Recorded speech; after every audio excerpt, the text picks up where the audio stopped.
तो दोस्तों बहुत से बच्चों के कमेंट आ रहे थे कि ट्वेल्थ के बाद मैंने अभी ट्वेल्थ पास आउट किया है, उसके बाद में हम यूपीएससी या पीसीएस की तैयारी करना चाहते हैं, तो किस प्रकार से कर सकते हैं, किस प्रकार से हमारा रोड मैप होना चाहिए, किस प्रकार से स्ट्रेटजी बनाऊँ मैं, ताकि अच्छे से जब हमारा ग्रेजुएशन कंप्लीट हो उसके बाद में जब हम पहला फर्स्ट अटैम्प्ट हो तो हम उसको सिर्फ दे नहीं बल्कि फेस कर पाएँ, क्लियर कर पाएँ। ठीक है, तो उसी को लेकर के आज मैं बात करने वाला हूँ।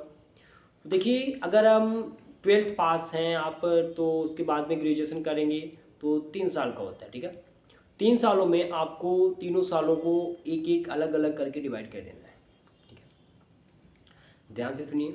आपको पहले साल क्या करना है, ग्रेजुएशन के फर्स्ट ईयर में आपको 6 से लेकर के 12 तक एनसीईआरटी को अच्छे से कंप्लीट कर लेना है। अच्छे से मतलब वो उनका प्रत्येक पेज हमें अच्छे से याद हो कि हाँ किस पेज पे क्या है। ठीक है, अच्छे से पढ़ मतलब अच्छे से होता है।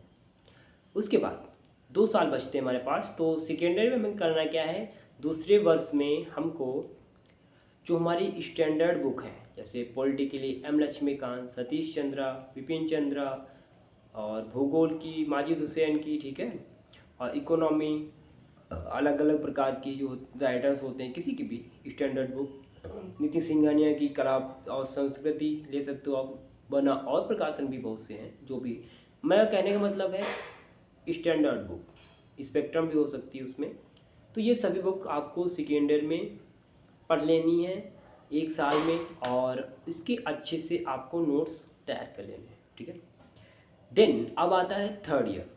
तो तीसरे वर्ष आपको करना क्या है, तीसरे वर्ष आपको ये करना है कि जो आपके स्टैंडर्ड और एनसीईआरटी के जो नोट्स थे, एनसीईआरटी के नोट्स मतलब टोटल सब्जेक्ट का लगभग एक छोटा सा कॉपी, ठीक है, बहुत ही कम कम, वो नोट्स आपको अच्छे से तैयार करने हैं। उसके बाद आंसर राइटिंग प्रैक्टिस करनी है, पीवाईक्यू देखने हैं। ठीक है, पीवाईक्यू करंट अफेयर अपडेट रहना है थर्ड ईयर में, और आंसर राइटिंग आपको करनी है। उसके बाद एसे राइटिंग, एसे राइटिंग यानी कि निबंध लेखन आप करने से कैसे स्टार्ट करें, ये आप कर सकते हैं छोटे से। अगर आपने कभी निबंध नहीं लिखा है तो आप एक गाय से निबंध लिखें, दिवाली पे निबंध लिखें, उसके बाद राष्ट्रीय हो गए जैसे 15 अगस्त पे निबंध लिखें। इस प्रकार से छोटे छोटे निबंध लिख के तब आप बड़े बड़े निबंध लिखें। ठीक है, तो क्या होगा, स्टार्टिंग से जब हम किसी भी कार्य को करते हैं तो उसमें जब हम उसके कार्य की पीक पे पहुंचते हैं तो हमारा नीचे का फाउंडेशन होता है बहुत मजबूत होता है। तो हमको स्टार्टिंग से करना है। ठीक है,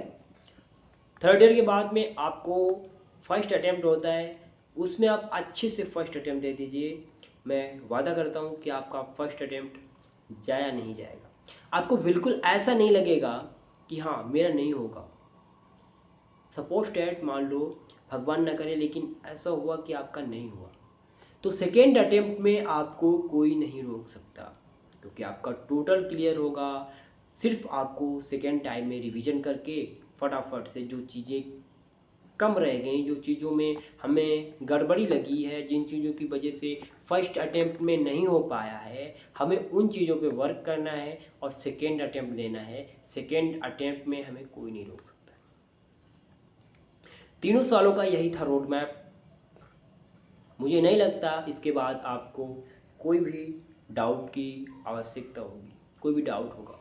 अगर हो फिर भी आप इसमें कमेंट बॉक्स में पूछ सकते हैं, मैं बिल्कुल 100% उसका रिप्लाई दूंगा। ठीक है, तो थैंक यू सो मच। आप सभी स्वस्थ रहें, मस्त रहें और अपनी पढ़ाई को अच्छे वे में कंटिन्यू रखें। ठीक है, जय हिंद, जय भारत।